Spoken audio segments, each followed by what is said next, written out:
दरभंगा जिला का हायाघाट विधानसभा हमारे साथ अश्विनी यादव जी है, जो आरएसएस की पृष्ठभूमि से आते हैं और भारतीय जनता पार्टी के डिवोटिव वर्कर है। हायाघाट विधानसभा की अगर बात करें तो यहाँ बीजेपी से विधायक है रामचंद्र प्रसाद, और ये जो हायाघाट विधानसभा है दरभंगा जिला के दरभंगा लोकसभा में आता है, जहाँ से एनडीए के ही सांसद हैं प्रिंस राज पासवान।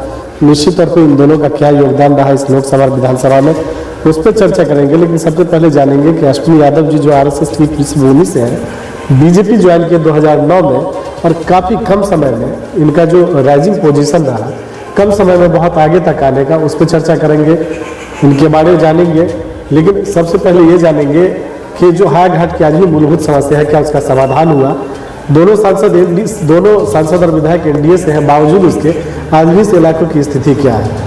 अगर सड़क की बात की जाए, पेयजल की बात की जाए, बाढ़ एक प्राकृतिक आपदा है उसकी बात की जाए, और जब भी कोई लोकसभा या विधानसभा का चुनाव होता है तो जो भी कैंडिडेट होते हैं वो किसान की बात करते हैं, और किसान के लिए जो सबसे ज़्यादा जरूरी है वो सिंचाई की आवश्यकता है।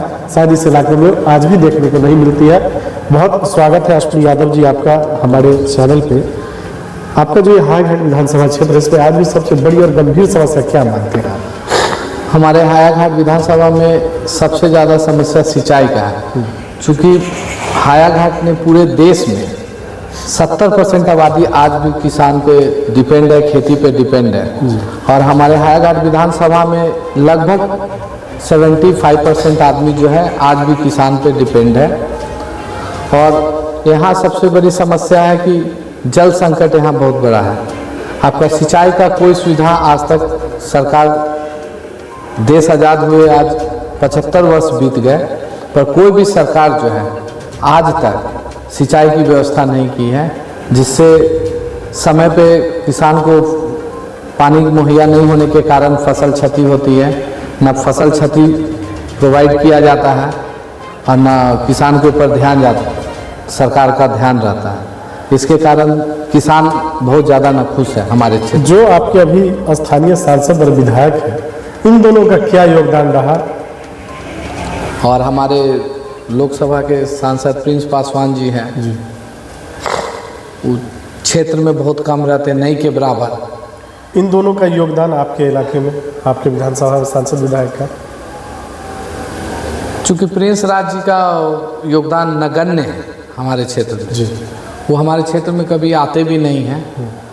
और थोड़ा सा हायाघाट विधानसभा से और समस्तीपुर लोकसभा से हट के दरभंगा लोकसभा में चलते हैं जी। बहुत सारे लोग जो विरोधी होते हैं, निश्चित तौर पर उनका एक ही काम, एक ही मनसा होता है, विरोध करना, चाहे आप अच्छा करें या बुरा करें। आपके जो वहाँ से अभी सांसद है बीजेपी से गोपाल जी ठाकुर, उनकी क्या उपस्थिति रही और उनका योगदान क्या रहा? देखिए, गोपाल जी ठाकुर आज तक दरभंगा जिला में आज तक ना ऐसा सांसद हुआ है जिस प्रकार गोपाल जी ठाकुर ने दरभंगा का विकास किया है, और जितना योजना केंद्र सरकार के प्रत्येक मंत्री के पास दौड़ दौड़ के जितना योजना इन्होंने लाया, आज तक किसी सांसद ने नहीं लाया। एग्जाम्पल के तौर पे देते हैं, मोहम्मद अली अशरफ फातमी 20 साल रहे यहाँ पे एमपी, पर उनके घर के बगल में पंडा सराय गुमती, जिससे जाम का समस्या बहुत ज़्यादा जटिल समस्या था, जिसको आज तक जो है आज तक किसी ने जो है ये समस्या का समाधान नहीं किया। परंतु जो है गोपाल जी ठाकुर ने जो है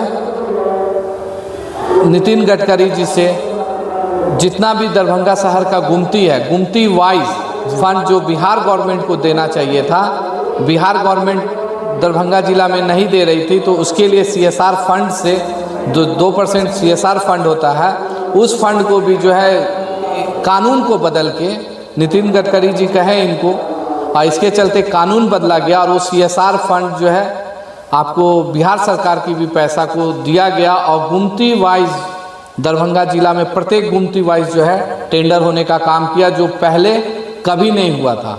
ये गोपाल जी के प्रयास से हुआ, और जितना भी गुमती है सबका टेंडर जो है हो चुका है या हो रहा है। आने वाले समय में इसका लाभ दिखेगा लोगों को? हाँ, स्वाभाविक है इसका लाभ दिखेगा। और कोई भी आदमी 5 सालों में बहुत कुछ परिवर्तन नहीं कर सकता, उसके लिए समय की आवश्यकता नहीं। चूंकि गोपाल जी ठाकुर ने 5 साल में इतना काम कर दिया, दरभंगा में एम्स लाने का काम किया, लेकिन अभी तक तो वो बना नहीं। नहीं, इसलिए नहीं बना क्योंकि बिहार सरकार जो है लटकाने अटकाने भटकाने का काम कर रही है, और 2024 के इलेक्शन को देखते हुए बिहार सरकार इसको लटका रही है। चूँकि आपका पेपर मिल जो ज़मीन इन लोगों ने, भोला यादव जी आरजेडी के, जब इन्होंने सरकार में आया, सरकार में आने से पहले 81 एकड़ ज़मीन जो है बिहार सरकार ने देने का काम किया था। उसमें 13 करोड़ के लागत से मिट्टी भी भरने का काम किया था दरभंगा में। और क्या ऐसा परिस्थिति आ गया जिसके कारण जो है फिर उसे पेपर मिल में ट्रांसफ़र करना पड़ा,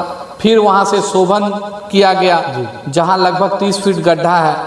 तो बिहार सरकार किसी भी परिस्थिति में राजनीतिक द्वेष के कारण ये एम्स का मामला अटका। जी स्वाभाविक है, राजनीतिक द्वेष के कारण। जो दरभंगा के वर्तमान सांसद है, कहीं ना कहीं उनका योगदान सराहनीय रहा है, चाहे वो एयरपोर्ट का मामला हो या फिर एम्स का मामला हो। स्वाभाविक है, जिस प्रकार हरदीपुरी से इन्होंने जबरदस्ती हाथ पकड़ के दरभंगा का उद्घाटन कराया, और आज भी एयरपोर्ट में दरभंगा जो है एयरपोर्ट का ज़मीन सरकार मुहैया नहीं कराने पा रही थी। अभी जो है कुछ दिन पहले, कुछ महीनों पहले ज़मीन मुहैया कराने का काम किया। एक काम इन्होंने और किया, नरेंद्र सिंह तोमर को जाना था पूसा यूनिवर्सिटी, हम लोग थे उनके साथ। गोपाल जी ठाकुर जी ने नरेंद्र सिंह तोमर को पकड़कर ज़बरदस्ती जो है उनसे जो है आपका मखाना उद्योग केंद्र जो है, राष्ट्रीय मखाना उद्योग केंद्र बनाने का काम किया और जीआई टैग किया।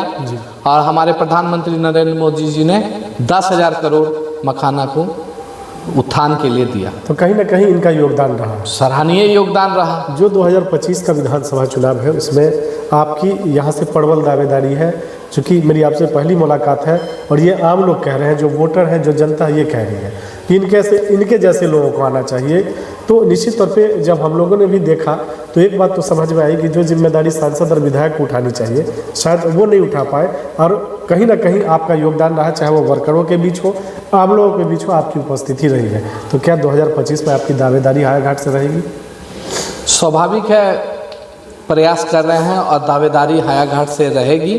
अब इसके ऊपर जो है पार्टी का जो निर्णय होगा उस निर्णय को हम मानेंगे, और पार्टी जो निर्णय करेगी वो करेंगे। अगर पार्टी आपको मौका देती है जी और विधानसभा का टिकट हायाघाट से मिलता है तो पार्टी को क्या आश्वासन देंगे आप? अगर पार्टी हमें 2025 में अगर हायाघाट विधानसभा से टिकट देती है तो पार्टी को ऐसी चीज़ हम आश्वस्त करना चाहते हैं कि निश्चित जो है हायाघाट विधानसभा हम भारी बहुमत से जीतने का काम करेंगे। हम लोगों की सहयोग और शुभकामनाएं आपके साथ है। पार्टी टिकट देती है, जनता मौका देती है, आप विधायक बनते हैं हायाघाट के, तो आपके लिए पहली प्राथमिकता क्या होगी? पहली प्राथमिकता होगी हायाघाट विधानसभा में हम पहला काम ये करेंगे कि किसान को कैसे राहत मिले। जी, सबसे बड़ी समस्या है यहाँ किसान को राहत मिलना। दूसरा, हमारे क्षेत्र में सबसे बड़ी प्रॉब्लम है कि जल नल योजना पूरी तरीक़ा से फेल है हमारे क्षेत्र में। तो पहला काम करेंगे कि किसानों को जो है सिंचाई का व्यवस्था करेंगे।